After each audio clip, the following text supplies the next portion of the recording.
Hey everyone, happy Vue Day! My sharing today is Composable Vue, some patterns and tips that might be able to help you write better composable logic in Vue. My name is Anthony Fu, and I'm Vue core team member and also a member of it. I have created several projects like Vue Use and IT Ally. I really love open source and now I'm working full-time on it. You can find me on GitHub and Twitter with the links below. Before I start, I want to give a thanks to all my sponsors to support my work and make all this happen. If you enjoy my work as well, you can find the links to sponsor me below. Thank you.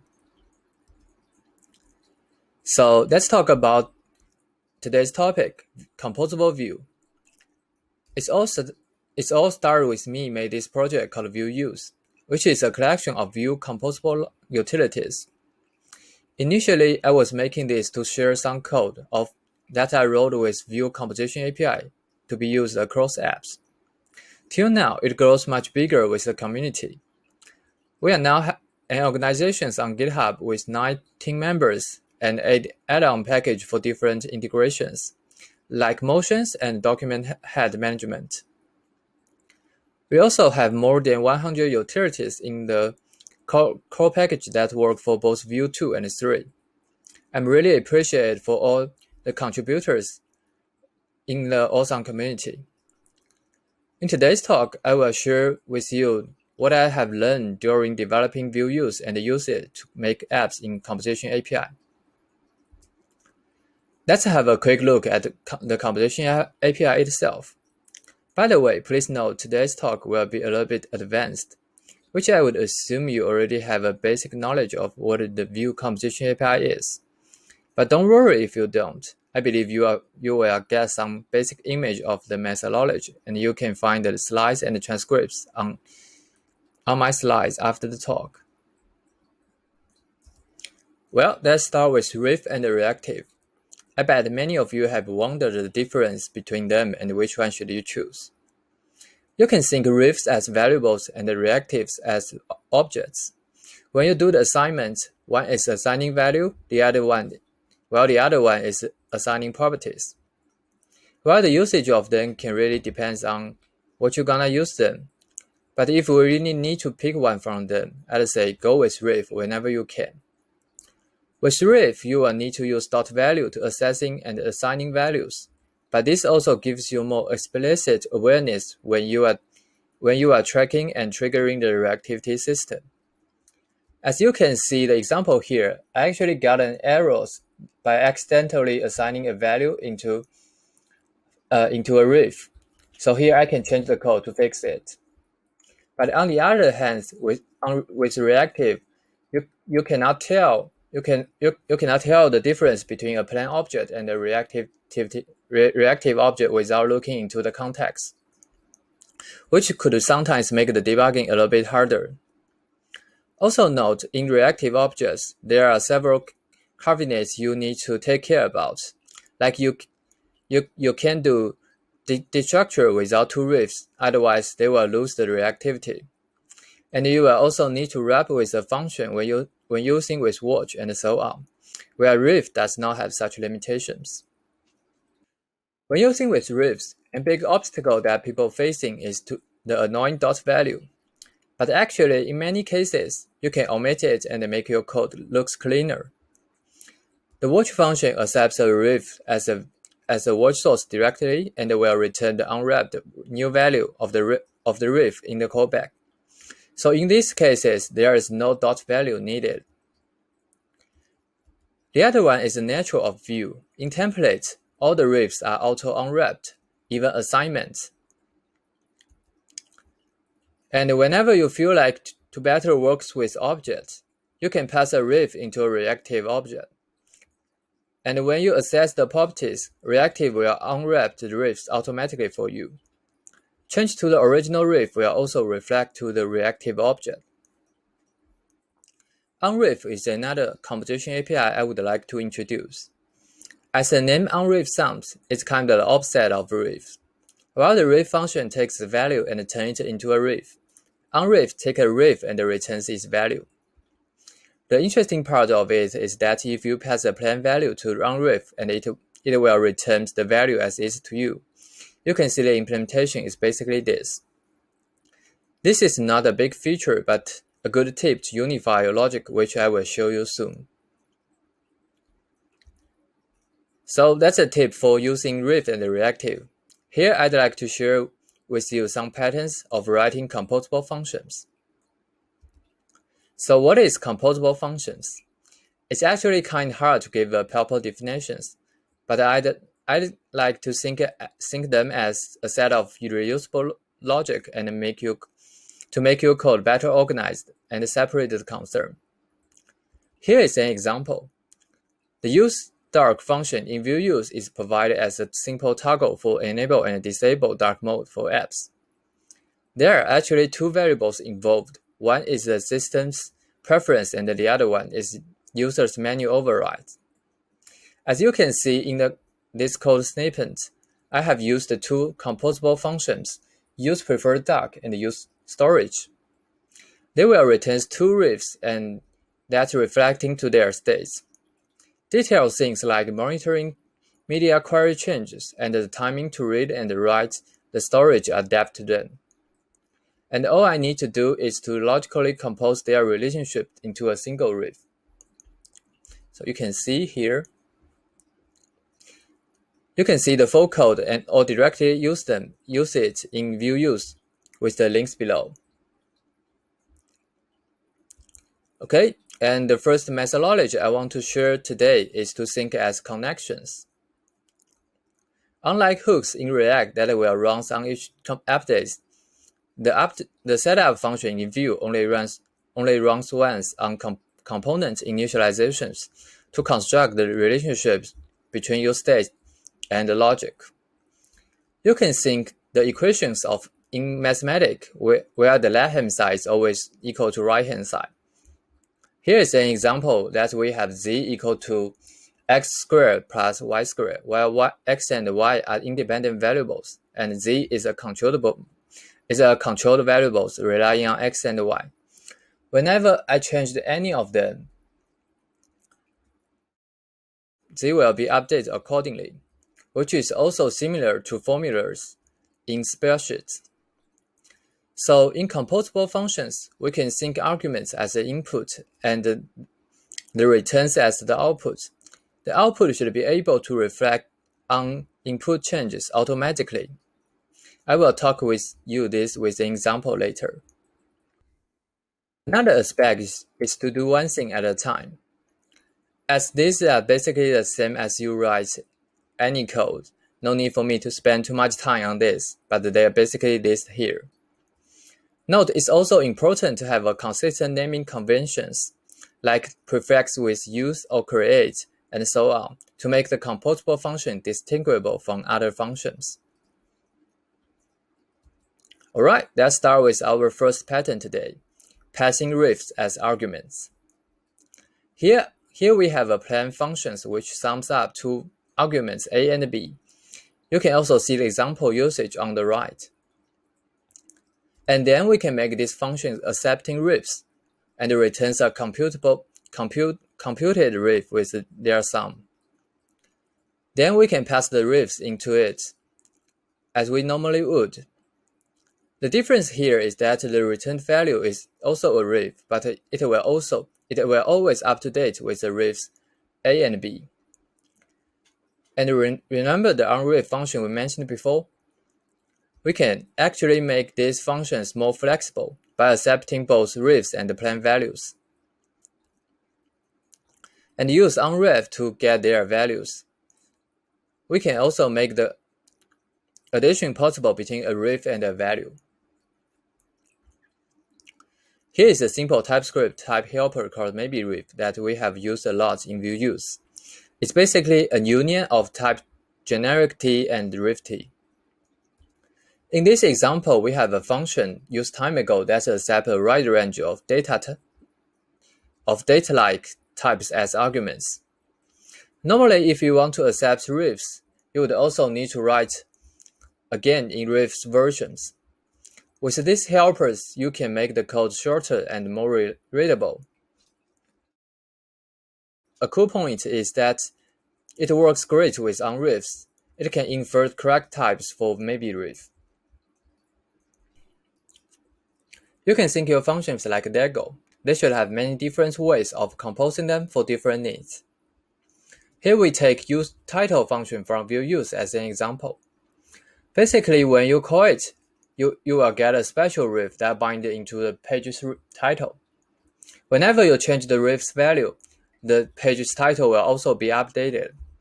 Similarly, when the page's title changes externally, the change will also be reflected on the ref's value. Looks good, right? But it creates a new ref whenever you call it. To make it more flexible, we can actually bind an existing ref, or even a computed. Here you can see I construct a computed with a ref. When I change the source ref, the computed gets reevaluated, and so as the page's title. You might be wondering how this could be implemented. Let's take a look at a simplified version of it. So there is actually only two statements. One is ref and the other one is watch. At the first line, we unify the refs from the user or create a new one. And on the second line, it watches the change to the ref and sync up with the page's title. Maybe it's a little bit hard to catch up with what is happening here in the first line. Let me explain it a bit. Here we utilize the interesting behaviors of the ref functions. Similar to onRef, ref also check whether the passed value is a ref or not. If you pass a ref to it, it will leave it as is. Since it's already a ref, there is no need to make another. This could be extremely useful in composable functions that takes maybe ref as argument types. Let's do a quick summary so far. We can use maybe ref in arguments to make the function flexible, and use ref functions when you want to normalize it as a ref, and use onRef functions when you want to get the value. Both of them are universals and there is no conditions needed. Another pattern today is to use object of refs. When you need to return multiple data entries in a composable function, consider return an object composed by refs. In this way, user can have full features of ES6 object destructure, and the destructure values are also refs, so the reactive still remains. And the user can also rename it or take only partial of it as they want. On the other hand, it's also flexible enough when user want to use it as a single object. Simply wrap it with a reactive function. The ref will get unwrapped as a properties automatically. That said, user can get benefits from both ref and reactive as needed. Since we are constructing connections using Composition API, we can actually make async functions to sync by building the connection first, before it resolves. Let's say we want to request some data using the Fetch API. Normally, we would need to await the request being responded and the payload being passed before we can use the data. With Composition API, we can actually make the data as a ref of null, then be fulfilled later. This can make your app take time to handle other stuff while waiting for the data to be fetched. The idea is similar to SWR, but with much simpler implementations. The implementation can be simple done as this. All we have to do is to assign value to refs when the promise gets resolved. In real world, it might need some flags to show the current state of the request, where you can find the full codes in VueUse. Watch and computed in Vue will stop themselves automatically along with the component unmounting. We'd recommend to following the same pattern for your custom composable functions. By calling the unmounted hooks inside your composable functions, you can schedule the effect cleanup logic. For example, it's common to use add event listener to register the handler of DOM events. When you finish the usage, it would also need to remember to unregister it using remove event listener. In this case, we can have a function use event listener that unregister itself along with the component, so you don't need to worry about it anymore. While side effects auto cleanup is nice, sometimes you may want to have better controls over when to do that. I drafted an RFC proposing a new API called Effect Scope to collect those effects into a single instance, that you can stop them together at any time you want.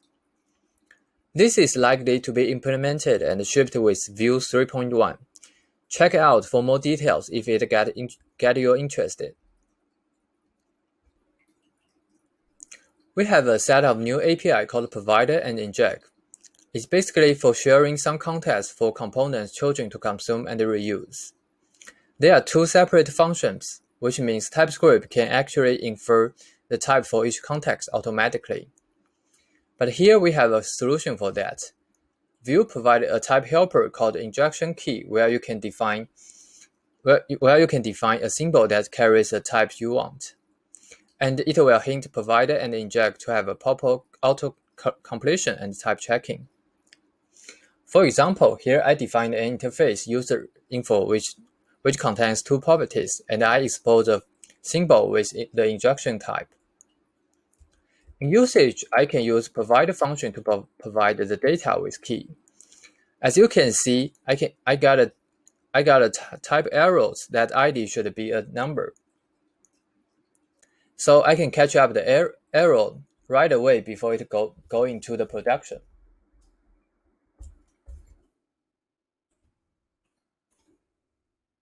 And in child component, we can use injection functions with the key as well. You can see it correctly infer the types for user info and its properties.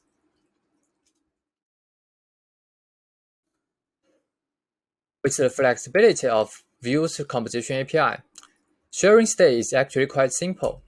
You can declare some Rift and reactive states in a JavaScript module and import them in your components. Since they are using the same instance, the state will be just in sync. But please note this is actually not server-side rendering compatible. In server-side rendering, your server will create a new app on each request, where the approach will keep the state persistent across multiple rendering, and normally it's not what we would expect it. Let's see if we can make a solution for it to work with server-side rendering. By using provider and inject to share the states on the app context, which means it will create every time when the server doing the rendering. You can see here I have two functions, create my state and use my state. Create state will return a Vue plugin that provided the state to the apps, while use my state will just a wrap of injection that's using the same key. In usage, we can create the state in the main entries and pass it to app.use. And you can use the hooks to use my states everywhere in your components. If you ever tried Vue router v4, it's actually using the similar method to do that, like create router and use router. One last tip I like to share is a utility called use vModel. It's actually a simple wrap to component models to bind with pops and emit, but it's actually a lifesaver to me. We can take a look at the code. You can see we use a writable computed. When accessing the value, we forward the value of pops to it, and when writing, we emit out the update event automatically, so you can use it as a normal ref. Even more, we can actually bind into the children's elements vModels very easily. That's all the tips and the pattern I have for today. As you may think those are for Vue 3 only, but actually they also apply to Vue 2. In case you don't know that, if you're still on Vue 2 but want to get started with the composition API, Here we offer an official plugin that enables composition API for your Vue 2 apps. Give it a try if you haven't. We also announced our plans for Vue 2.7 recently. Vue 2.7 will be the last mirror version of Vue 2 with long-time support for existing projects and those who need IE11 support. We will backport Vue 3's new features to Vue 2.7 and migrate the Vue Composition API plugin to it. Stay tuned on that. If you are library authors that want your library to support Vue 2 and 3 at the same code base, you can try VueDay, which is out the difference between Vue 2 and 3, and by auto-detecting users' environment. And that's all for today. Here is a quick recap. Due to the time limitations, it's a shame that I cannot share all I have learned with you. As Vue Composition API is still fairly new, I believe there are more patterns and better practice for us to find. To get more information, do check out the VueUse org on GitHub and its awesome ecosystem. And follow us on Twitter at VueUse to keep up to date with the news and the tips.